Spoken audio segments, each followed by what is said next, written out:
Fala galera, bom dia, bom dia, bom dia. Sejam todos bem-vindos a mais uma aula de matemática do sexto ano. Esta é a nossa aula de número 30, beleza? Muito bem. E precisamos lembrar que na nossa última aula nós estávamos falando sobre probabilidade, beleza? Só que o conteúdo de probabilidade se resumia simplesmente naquela aula. E o que nós temos para hoje? Os números decimais, beleza? Então, esse conteúdo de números decimais vocês já estudaram no ano anterior. Então, nós vamos ver novamente esse conteúdo, porém, de uma forma mais completa. E a cada ano que passa, nós estudamos os números decimais e acrescentamos sempre algo a mais, tá? Então, o que nós sabemos sobre os números decimais são representações com partes inteiras e partes fracionárias de um número. Como nós já estudamos as frações, fica fácil a gente identificar a ideia de números decimais, tá? Então, a representação que nós podemos dar para o número decimal, vamos observar de acordo com essa figurinha. E o que nós temos nessa figurinha? Nós temos um cubo representado por 1000 cubinhos, tá certo? Então, esse cubinho aqui do cantinho é a unidade do maior, beleza? Muito bem. Então, representados nessas nossas figurinhas, nós temos a parte de cima, tá? Nós temos uma unidade da parte total e uma representação aqui em amarelo, apenas uma linha. E o cubinho, que é a menor parte da nossa figura, esse cantinho, o cubinho verde, tá? Então, o que nós observamos aqui é que nós poderíamos pegar essa figura total e dividir em 10 partes iguais. Essa parte salmão é uma unidade e as demais, as outras 9 partes, ok? Se você observar bem, essa parte amarela é uma barra e nós vamos encontrar nessa figura inteira 100 partes iguais, tá certo? Então, nós vamos ter 10 partes amarelas em cima, 10 partes amarelas mais abaixo, 10 partes amarelas mais abaixo e assim por diante, ok? E esse cubinho verde, ele vai representar a menor parte da figura total. Então, de acordo com as nossas perguntas aqui, nós podemos dizer o seguinte: que fração do cubo grande uma placa representa? Então, a placa é essa parte de cima, tá? E nós temos 1/10, tá? Porque nós temos 10 placas iguais, beleza? Item 2. Que fração do cubo grande representa uma barra? A barra é essa parte amarela, representa 1/100, beleza? E que fração do cubo grande esse cubinho verde representa? Então, nós podemos dizer que ele representa a milésima parte, porque esse cubo grande, ele possui 1000 cubinhos, beleza? Então, nós temos aí a primeira ideia, onde esse 1/10, nós podemos representar por 0,1, o 1/100 nós representamos por 0,01 e o 1/1000 nós representamos por 0,001. O que nós observamos é que quando falamos em décimos, nós temos uma casa decimal. Quando falamos em centésimos, nós temos 2 casas decimais. E quando falamos em milésimos, nós temos 3 casas decimais. E assim por diante, pessoal, porque nós podemos falar em décimos de milésimo, centésimo de milésimo, milionésimos, e é o que nós vamos ver no decorrer de nossa aula. Beleza? Então ficou bem claro, ok? Vamos para a nossa segunda parte. O que nós temos aqui é a unidade decimal. Então nós já falamos sobre 1/10, certo? Toda fração de numerador 1, tá? Toda fração decimal de numerador 1 eu posso escrever 1/10. Então 1/10 é a minha fração de unidade decimal. Se o meu denominador for centesimal, então eu tenho a unidade decimal de segunda ordem, que representa o 0,01, que corresponde à parte centesimal. O 1 milésimo, nós temos a terceira ordem, ou 0,001. E como eu falei anteriormente, se o nosso denominador for 10.000, nós temos décimo de milésimo, tá? Ou seja, 4 casas decimais. E como eu falei, centésimo de milésimo, milionésimo, mas nós sabemos que as nossas frações decimais, elas não apresentam sempre denominador 1, numerador 1 ou denominador 10, 100, 1000, 10.000, ok? Mas vamos trabalhar essa ideia o quanto nós pudermos, beleza? Então, e assim por diante, nós temos as nossas representações. Primeira, segunda, terceira e quarta ordem. Ok? Então, vejam comigo. Os números racionais na forma decimal. O número racional quer dizer a fração. Como eu escrevo uma fração na forma decimal? Se nós temos denominadores de base 10, como 10, 100, 1000, 10.000, 100.000, 1 milhão, fica muito simples de representar. Então, a nossa linguagem que conhecemos aqui é quando nós falamos sobre os números mistos, ok? Todos nós sabemos que 17 é 10 mais 7. Se o denominador é 10, então o denominador vai para o 10 e o denominador vai para o 7. Lembram da ideia de adição de frações? Repete o denominador e soma os numeradores, então nós só voltamos, ok? Mas precisamos lembrar também que quando nós temos 10 décimos, representa a parte inteira, 1. E 7 décimos, como nós já sabemos, é 0,7. Então, 1 inteiro e 7 décimos, nós podemos escrever 1 inteiro mais 7 décimos é também 1 inteiro mais 0,7, que tudo isso se resume em 1,7. Beleza? Muito bem. Como é a leitura? Nós lemos 1 inteiro e 7 décimos. Da mesma forma aqui, mais um exemplo. Se nós temos 249 sobre 100, é como se nós tivéssemos 200 mais 49. Só que 200 sobre 100 é 2 inteiros. E 49 sobre 100, como é que nós lemos? 49 centésimos. Assim, nós vamos ter 2 inteiros mais 49 centésimos, ou 2 mais 0,49, que é igual a 2 inteiros e 49 centésimos. É assim a nossa leitura, ok? Muito bem, e mais um exemplo aqui, nós temos 84 sobre 1000. Então, nós vamos ter 80 sobre 1000 mais 4 sobre 1000. Se você somar 80 milésimos, tá?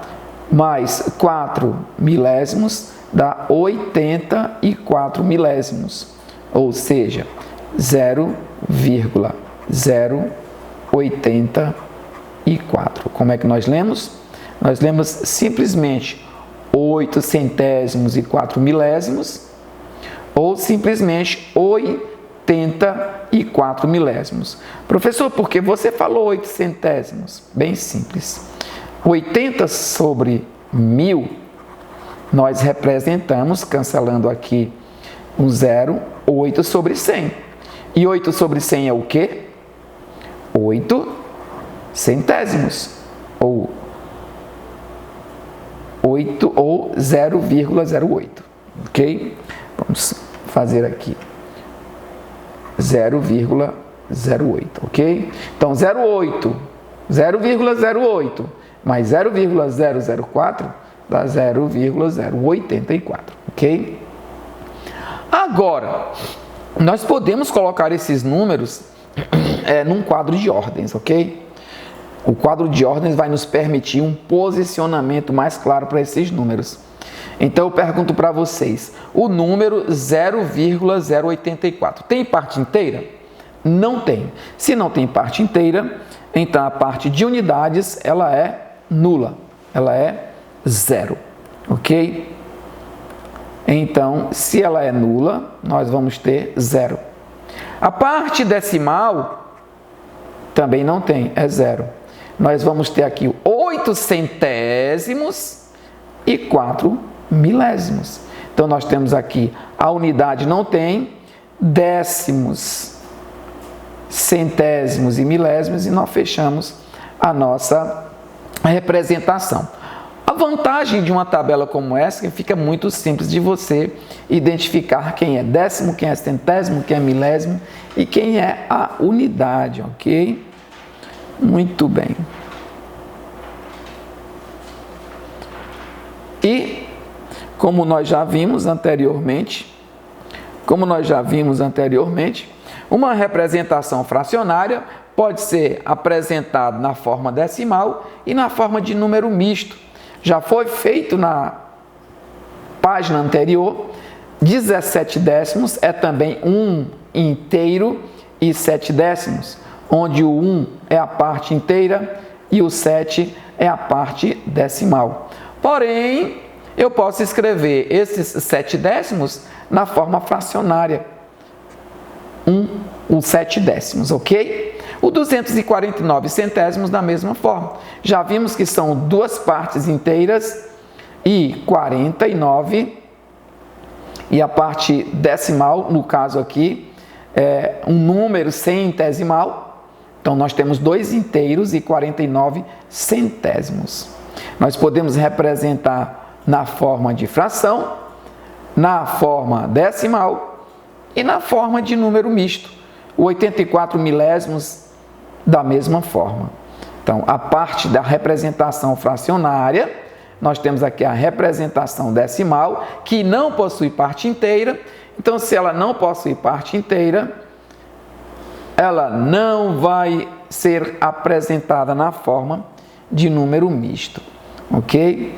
Então, dessa forma, nós podemos identificar essas situações, tá?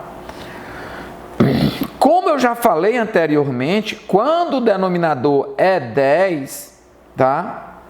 Nós vamos ter uma casa decimal. Quando o denominador é 100, nós vamos ter 2 partes decimais. E quando o denominador é 1000, nós vamos ter 3 partes decimal. Se o denominador fosse 10.000, nós teríamos 4 partes decimais, ok? Muito bem. E vamos lembrar aqui o seguinte, da forma decimal para a forma fracionária. Nós vimos anteriormente como nós passamos a parte fracionária para a parte decimal. Agora nós vamos voltar. Como eu poderia representar 3,9 na forma fracionária? Primeiro, eu já sei que o 3 é a parte inteira. Então, eu tenho 3 inteiros E a parte 0,9 eu escrevo 9 décimos. Ok? Ou seja, como o denominador é 10, são 3 inteiros, eu teria 30 sobre 10, que todo mundo sabe que dá 3, e 9 décimos. Como nós sabemos, os denominadores são iguais, você repete o denominador e soma os numeradores. Então, amiguinhos, a forma fracionária de 3,9 é 39 décimos. Eu poderia ainda resumir para vocês dizendo o seguinte: se nós temos 3,9 como número decimal, eu posso dizer que se existe uma casa decimal, o meu denominador é 10. Então, se o meu denominador é 10, a minha vírgula deixa de existir. E eu apresento a situação direta, ok? A situação direta. Então, veja o que acontece no exemplo 2. No exemplo 2 diz assim, 2,16. Como eu vou transformar esse número decimal em fração? Nós sabemos que são 2 inteiros mais 16, 2 casas decimais, centésimos. Nós sabemos que o 2, tá, com decimal, com denominador centesimal, tem que ser 200 dividido por 100. Mais 16 dividido por 100, e nós fechamos a ideia.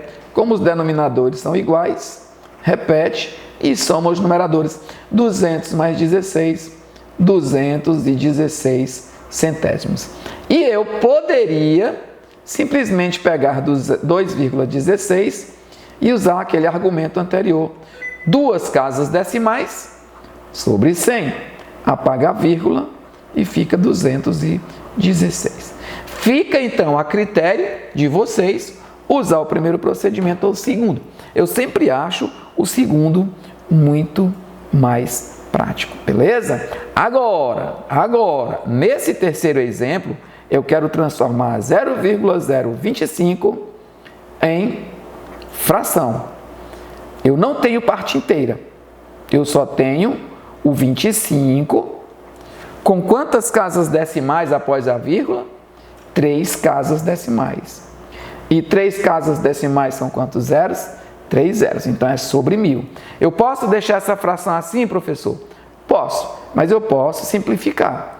Porque se eu simplificar tudo por 25, numerador e denominador, nós vamos encontrar uma forma reduzida. 25 para 25 dá 1, 1000 para 25 dá 40. Pode ser assim? Pode. Ok? Muito bem. Então, isso que eu acabei de apresentar para vocês resume o que se fala no finalzinho do nosso slide, ok? Eu posso fazer direto, professor? Pode fazer direto, está aqui um exemplo. Pode fazer direto, está aqui um exemplo. Pode fazer direto, aqui outro exemplo. Beleza? É assim que funciona, ok? Muito bem. Então, eu posso representar os números decimais na reta, tá? Para mim colocar um número decimal na reta, tentem imaginar comigo o número 0,25. Como é que eu vou colocar esse número na reta? Eu tenho duas opções. Eu uso o próprio número para apresentar na reta, eu posso transformar em fração, tá? Não faz diferença, nós sabemos que 0,25 é 25 centésimos, que simplificando dá 1/4. Então, 0,25, eu quero apresentar na reta. Então, você tem a origem 0, você tem o 1 e lá mais na frente você tem o 2. Então, 0,25, se você observar bem, a metade do inteiro é 0,50 e a metade da metade é 0,25. Então, se eu dividir a unidade bem no meio, eu tenho 0,50. Se eu dividir novamente, eu tenho 0,25. Então, aqui, vai representar o 0,25.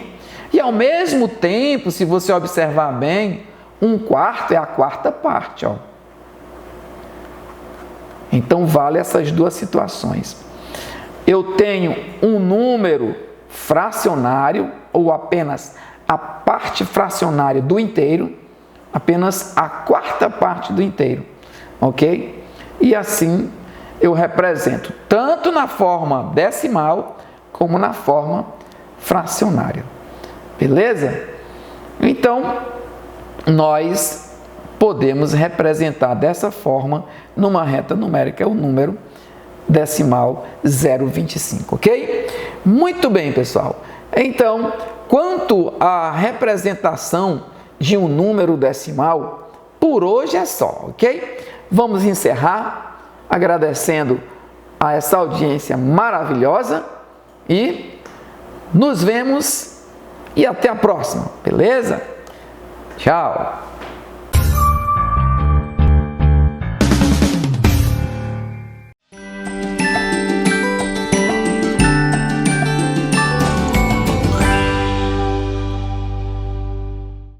Olá, gente linda de Deus, tudo bem com vocês, meus amores?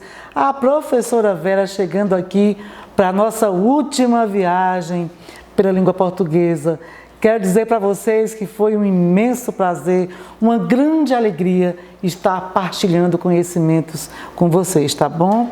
Tudo bem com você, Eli Batista? Preparado para a viagem de hoje? Gente, peço que você pegue o seu passaporte, o nosso livro didático, porque hoje a viagem vai acontecer na unidade 8, no capítulo 2, com o período composto por coordenação. Ok? Preparados? Vamos lá! A gente vai começar da seguinte maneira. Vocês vão abrir o livro de vocês na página 256, tá? Aí vocês vão fazer uma leitura desse trecho que está aqui, cujo título é Qual é a parte menos bacana da sua rotina de escritor? Aí você vai ler esse trecho, tá? E você vai responder essas questões A, B, C e D, como já um processo de preparação para o conteúdo que nós vamos trabalhar. Vamos apenas começar, porque você no ano que vem, no 7º ano, vai ter a continuidade, tá bom? Ok? Combinado? Então vamos lá. Aqui tem mais questões, tá? Esqueci de falar, mas tem mais, E, F e a questão G, ok? Na mesma página. E agora a gente vai adentrar o conhecimento do período composto por coordenação. Meus amores, o período composto por coordenação, ele é formado por orações independentes e que podem ser separadas por sinais de pontuação. Que sinais são esses? Botei aqui para você ter essa visão, tá? Vírgulas, ponto e vírgula e 2 pontos. Os quais, esses pontos, eles estabelecem relação de soma, oposição, alternância, explicação ou conclusão entre essas orações, tá? Então, são orações independentes, orações que separadas, sintaticamente elas têm o seu sentido, não é mexido, não é alterado. São separadas por sinais de pontuação e elas expressam esses sentidos, tá? Soma, oposição, alternância, explicação ou conclusão, tá bom? As orações que formam esse tipo de período são chamadas, que período, professora? Período composto por coordenação, elas são chamadas de orações coordenadas, ok? E aí você vai ver no seu livro, professora Vera vacilou, né?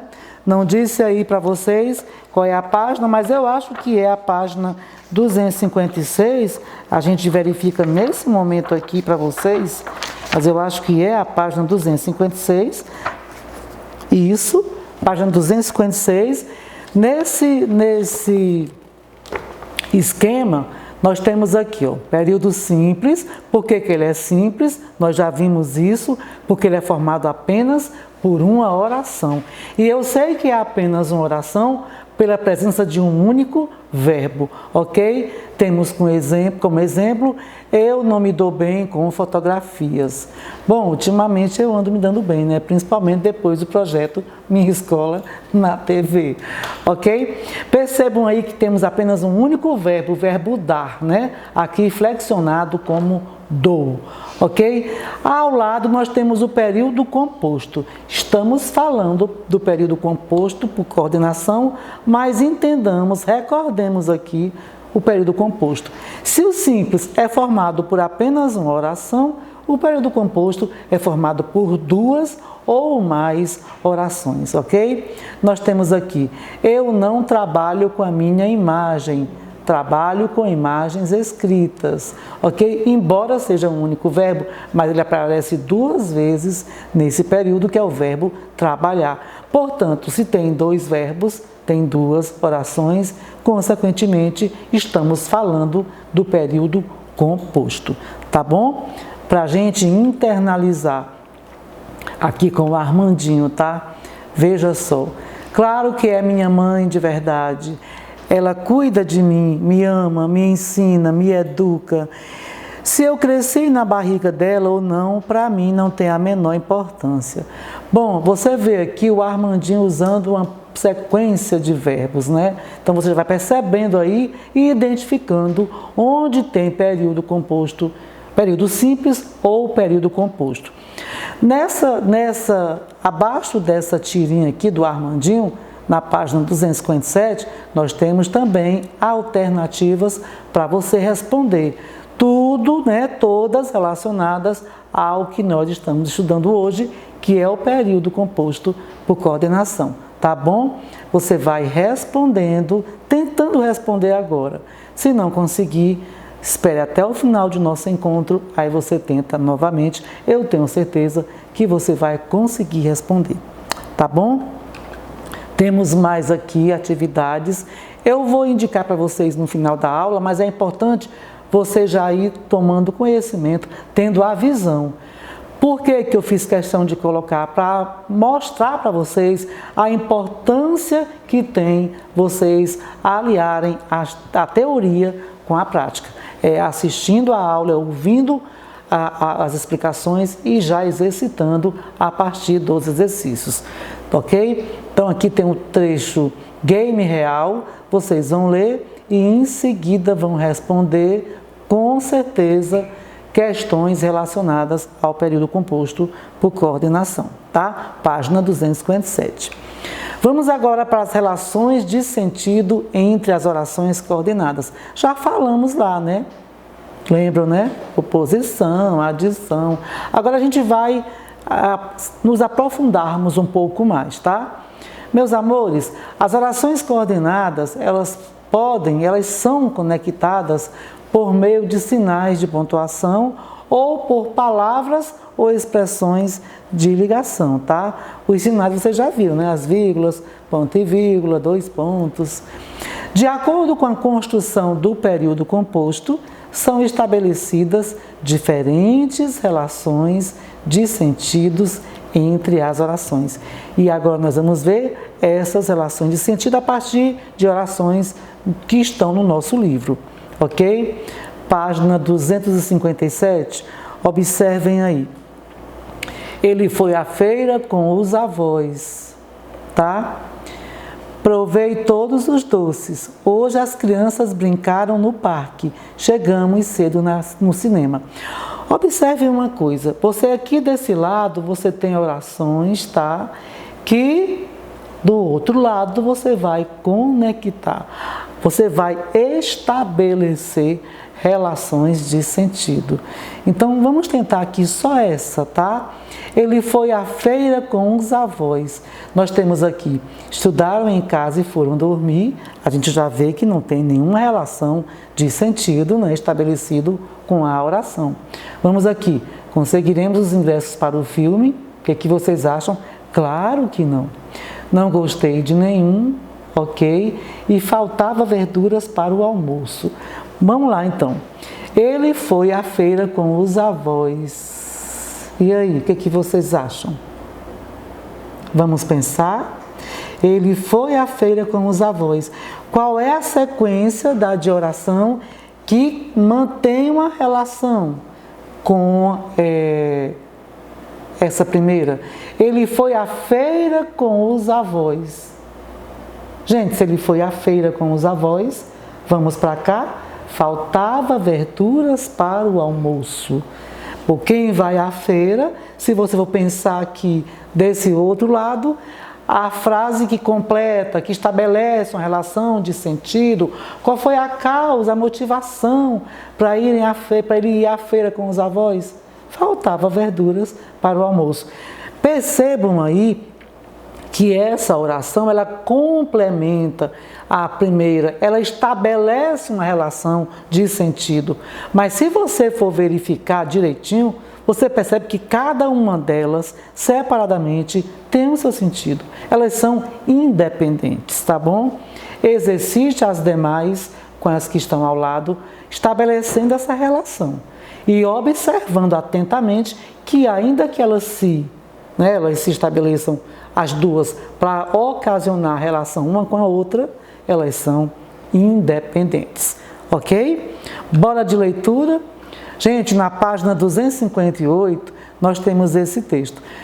É a nossa última aula, do projeto Minha Escola na TV, e vocês lembram que desde o início eu os incentivei à leitura. Esse texto é extremamente importante e fantástico, sabe? É importante que vocês leiam com atenção. Quero batalhar igual minha mãe, mas ter uma vida melhor, diz Vitória. Ok? Então você vai ler, tá? Você vai ler esse texto e detalhe. Lembram que nós falamos nas 2 aulas anteriores sobre entrevista, né? Pois é, gente. Aí você tem a entrevista, mais um texto em formato de entrevista. E aí você vai ler, tenho certeza que lembrando de tudo que nós falamos sobre como fazer, como se dá, como acontece a entrevista. Combinados? Ok. Sugerindo atividades. Vocês sabem que a professora Vera sempre fala isso. Nós precisamos aliar a teoria à prática. Depois de vocês estarem com os professores na sala de aula, ou pelo meio remoto, ou aqui com as aulas do Minha Escola na TV, é importante ouvir as explicações, tá? E em seguida exercitar através das atividades propostas pelo nosso livro didático. Desta feita, nas páginas 256, 257 e 259. Vamos exercitar para internalizar os conhecimentos e ter a certeza de que entendemos. Caso que alguma coisa tenha ficado sem uma compreensão como deve ser, a gente volta no livro e faz uma nova leitura, ok? E para ajudar você a internalizar os conhecimentos, de olho nos boxes, anote aí. Gente, nas páginas 256 e 259, o que são os boxes? Falo com isso desde o começo. Aqueles momentos em que vocês vão encontrar resumo de tudo que nós vimos nessa unidade, nesse capítulo, e vão fazer uma nova leitura. Aliás, mais de uma se for necessário. E assim você vai internalizar. E se alguma coisa tiver ficado sem compreender, é nesse momento que você tira a sua dúvida. Combinado, então? De olho nos boxes, anote aí. Estou ficando por aqui, gente. De já agradecendo a vocês essa companhia, estamos juntos desde o começo do ano. Foi uma grande alegria poder estar aqui, partilhando conhecimento com vocês, desejando que vocês tenham realmente aproveitado todas as nossas aulas, tá? Com a certeza de que a língua portuguesa é de extrema importância até para a compreensão e aprendizado das demais disciplinas. Gente, não esqueçam, exerçam a leitura, leiam bastante, tá? A leitura, ela abre todos os horizontes que você precisa para a compreensão de todas as outras disciplinas. Quero dizer para vocês que estou muito feliz, muito mesmo, Amei estar com vocês, tá bom? E a gente vai se encontrar por aí, eu tenho certeza. Não esqueçam, pandemia não acabou. Vamos continuar nos cuidando, valorizando este dom maravilhoso que Deus nos deu, que é a nossa vida. Fiquem com Deus, Deus os abençoe e até qualquer dia na sala de aula. Tchau, gente!